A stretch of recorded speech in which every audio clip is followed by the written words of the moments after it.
Hello, and thank you for attending our public meeting on the draft renewal and expansion operating license for U.S. Ecology Michigan Incorporated, located at 6520 Georgia Street in Detroit, Michigan. My name is Rich Conforti. I am the Hazardous Waste Management and Tracking Unit Supervisor responsible for the staff reviewing the U.S. Ecology license application for their hazardous waste treatment, storage, and disposal facility activities occurring at the site. The facility was formerly owned and operated by Dynacol and was purchased by U.S. Ecology in 2012. Today we have additional Michigan Department of Environmental Quality staff with us. They include Al Taylor, our Hazardous Waste Section Supervisor, who is my supervisor, Lonnie Lee, our Field Operations Section Supervisor, who oversees all of our inspection staff across the state and their managers, Tracy Kescametti, a Southeast Michigan District Office District Supervisor, who oversees inspection staff who work in the greater Detroit area and surrounding cities and counties, and Jacob Runge, the Hazardous Waste Licensing Engineer assigned to the U.S. Ecology facility. First, I'd like to start with a brief introduction to the Michigan Department of Environmental Quality, or the MDEQ, as I'll call us from here forward. The MDEQ is the state agency charged with protecting Michigan's air, water, and land.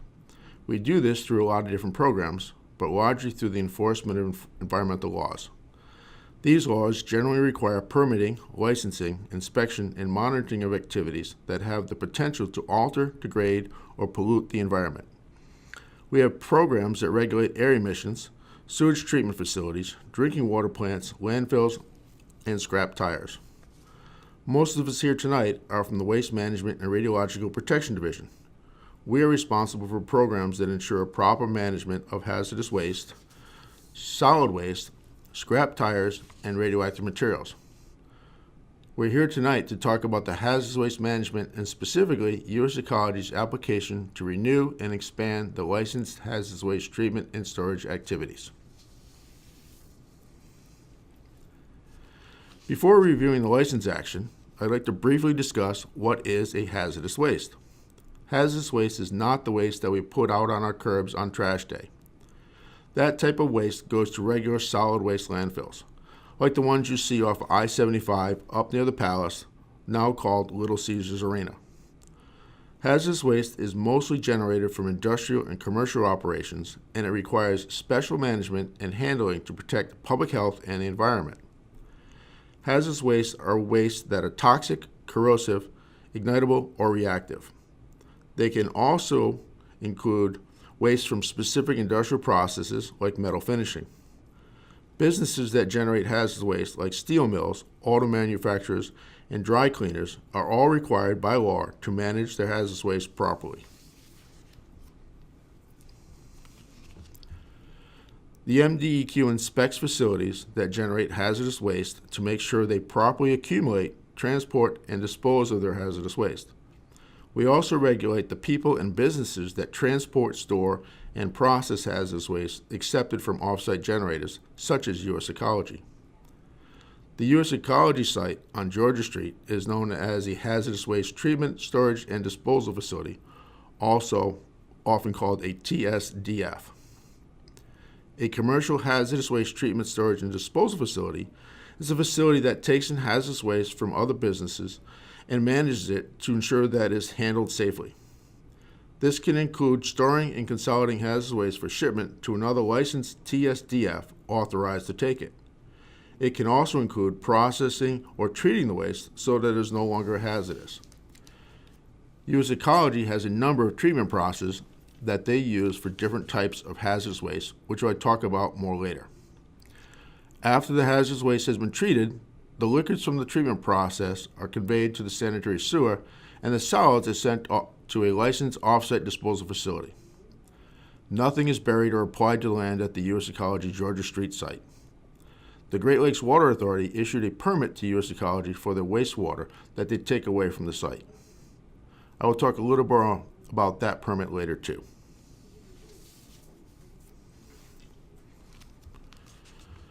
TSDFs are required to get a hazardous waste operating license from the MDEQ. This license lays out all of the requirements that are specific to the site to comply with hazardous waste regulations. The MDEQ inspects hazardous waste treatment, storage, and disposal facilities regularly to monitor compliance with the license requirements. We'll talk more about the license inspections later, but the basic requirements for licensed hazardous waste receiving facilities fall into 6 categories. 1, proper acceptance and storage. 2, labeling. 3, employee training. 4, emergency response planning. 5, emergency environmental monitoring. And 6, record keeping.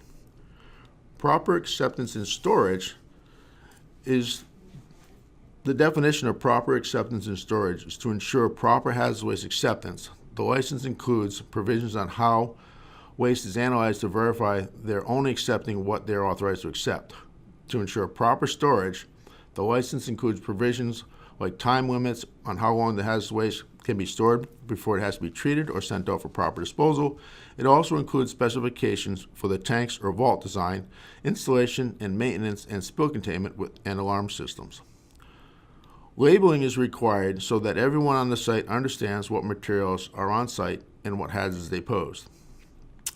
Employee training. The license has extensive employee training requirements for all staff handling hazardous waste. They must be thoroughly trained to properly handle the hazardous waste per the typical duties, and they must also be thoroughly familiar with how to respond in the event of an emergency. Licensed facilities are also required to have extensive written emergency response plans that includes details on emergency response equipment and evacuation routes. They must be shared with local responders so they can familiarize themselves with the facility layout, potential hazards, emergency equipment, and responses expected. Environmental monitoring. Licensed facilities are also required to collect environmental samples to verify their activities do not result in an unauthorized release. This includes air and water sampling, which we'll discuss in more depth later. Record keeping. Licensed facilities are also required to keep detailed records of what they are authorized to accept and demonstrate that is properly handled and disposed of in accordance with the license. So we are holding this public meeting to talk about the U.S. Ecology proposed expansion and renewal license. The MDEQ is proposing to issue the license. We are proposing to issue the proposed license because it will provide the foundation for the facility to meet the hazardous waste statute and rule requirements. So we'd like to discuss the contents of the draft license we're proposing to get approved. Get community input on the proposed license action and answer your questions. So let's discuss the current and proposed operations and the requirements that U.S. Ecology must meet in the proposed or draft operating license. Licensing actions generally follow a process. They start with a pre-application meeting. In this case, the pre-application meeting for the proposed expansion occurred in October of 2012. U.S. Ecology submitted a revised application which included the proposed expansion to the MDEQ in March of 2013. After we received the application for the expansion, we mailed a notification to the facility mailing list, including state and local government agencies, to let them know that the application for an expansion had been received by the MDEQ. The MDEQ reviewed the application and found that it satisfied all technical requirements under the hazardous waste regulations. Once that is determined, the MDEQ is required, under the regulation, to prepare a proposed license that would provide for the company to operate in a manner that will meet all of the regulations for accepting hazardous waste. Once a draft or proposed license is assembled, the MDEQ is required to public notice the draft license, providing an opportunity for the community and community leaders to provide input on the proposed license. In the U.S. Ecology case, the MDEQ issued a public notice on the proposed license in July of 2015. The public notice was published in the local newspaper, aired on the radio station WWJ, published on the MDEQ website, published on the City of Detroit website.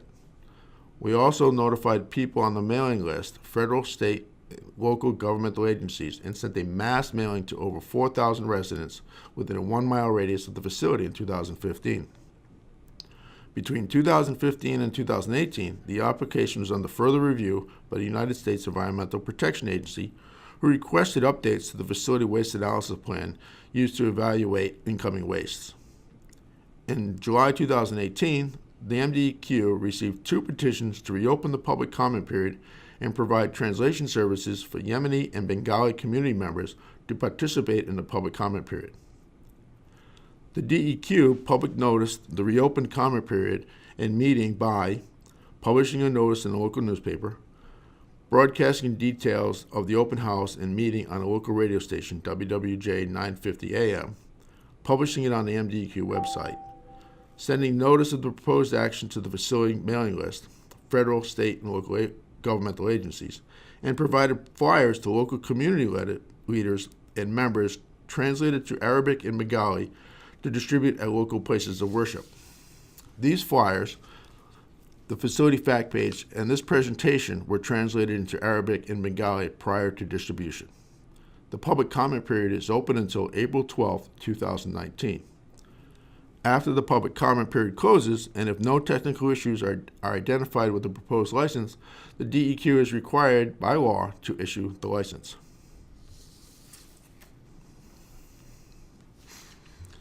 So as mentioned earlier, the facility is located at 6520 Georgia Street in the city of Detroit, Wayne County.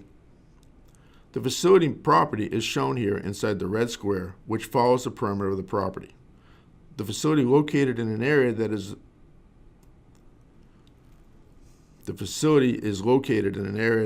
zoned industrial and is surrounded by industrial and commercial properties.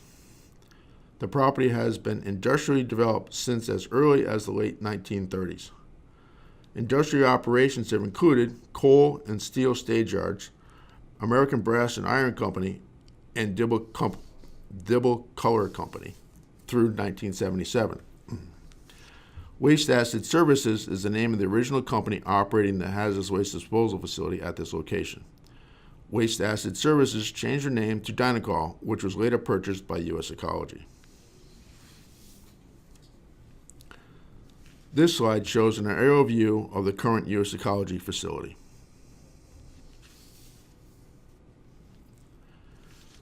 U.S. Ecology is considered a commercial storage and treatment facility.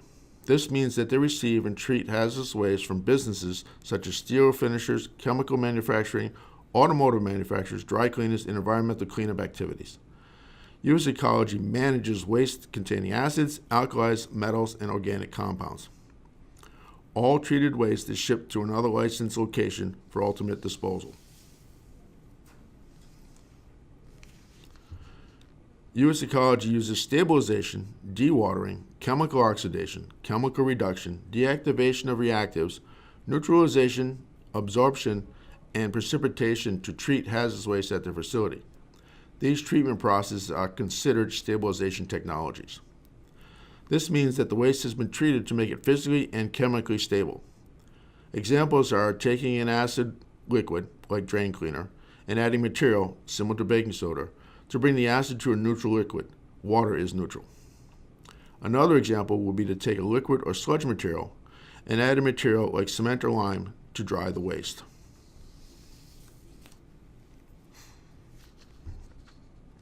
Here is an overview of the proposed site expansion from above. Existing buildings are outlined in orange, and proposed buildings are outlined in yellow. U.S. Ecology has proposed to add 2 buildings, Building 5A and 5B, as authorized storage buildings. The existing Building 4, which is currently used to manage solid waste now, is proposed for managing hazardous waste too. CMF is the existing container management facility, which receives hazardous waste in containers of various sizes and in bulk for transfer and storage, and is not proposed to be expanded. Under the proposal, Building 5A would be an enclosed approximately 20,000 square feet building that would be used for the storage, bulking, and consolidation of hazardous waste. Under the proposal, Building 5B would approximately 6,000 square feet. The north, south, and east sides of the building would be closed. The west side would have a curb. Building 5B will be used to store containerized waste in closed roll-offs or trailers. No bulking, mixing, or processing of waste will be performed in this building. The existing container storage capacity will increase from 41,000 gallons to 488,621 gallons in Building 4, in 4 buildings. The tank storage will increase from 23,000 gallons to 177,200 gallons.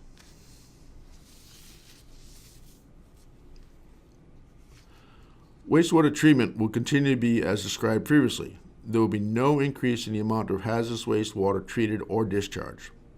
The solidification treatment process capacity of hazardous waste will increase to 600 tons per day and will occur in the 3 existing tanks in Building 4 that will be converted to manage hazardous waste.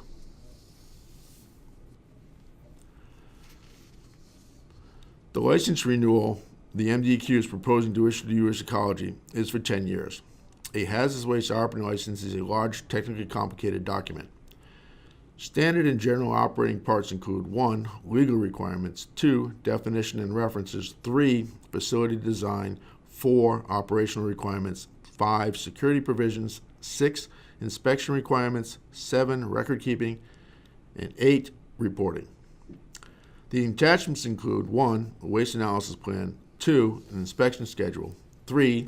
Personnel training program, 4. Contingency plan, 5. Closure plan, 6. Engineering plans, 7. Acceptable hazardous waste, 8. Container requirements, 9. Tank system requirements, 10. Treatment procedures, 11. Ambient air monitoring program, 12. Effluent monitoring program, and 13. Corrective action requirements.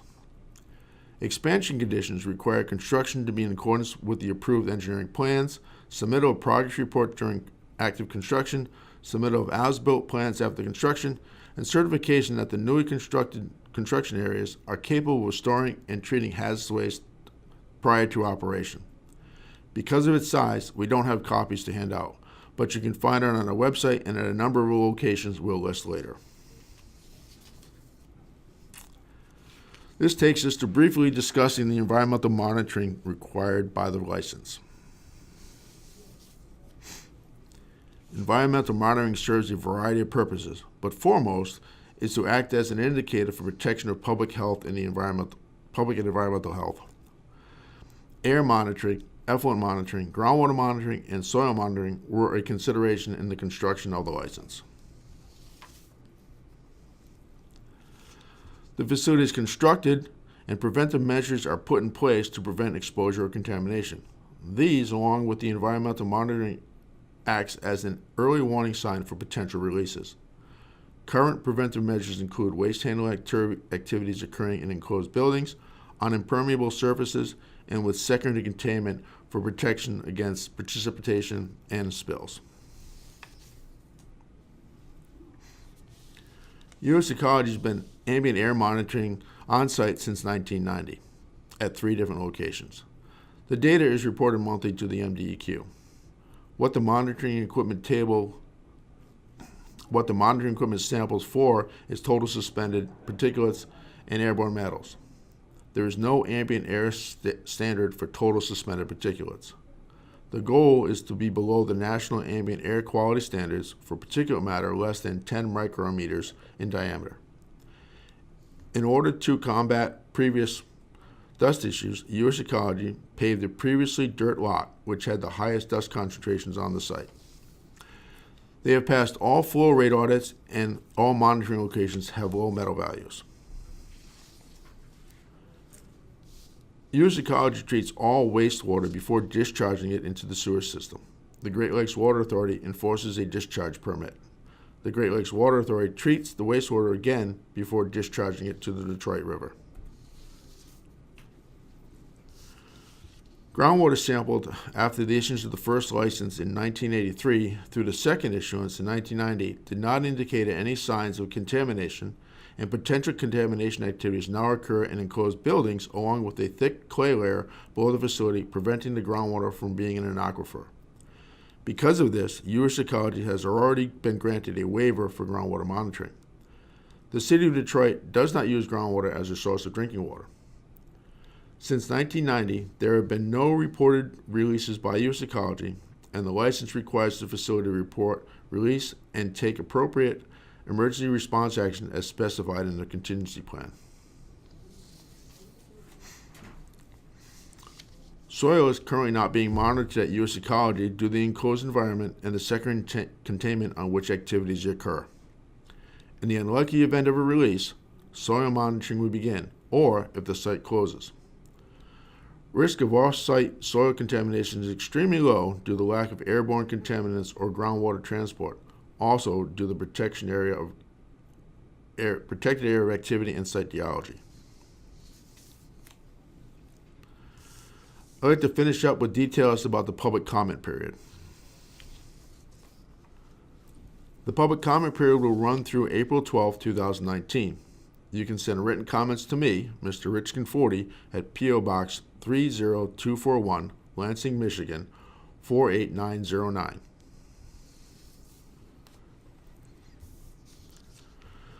License information can be found online at www.michigan.gov/US Ecology Detroit North.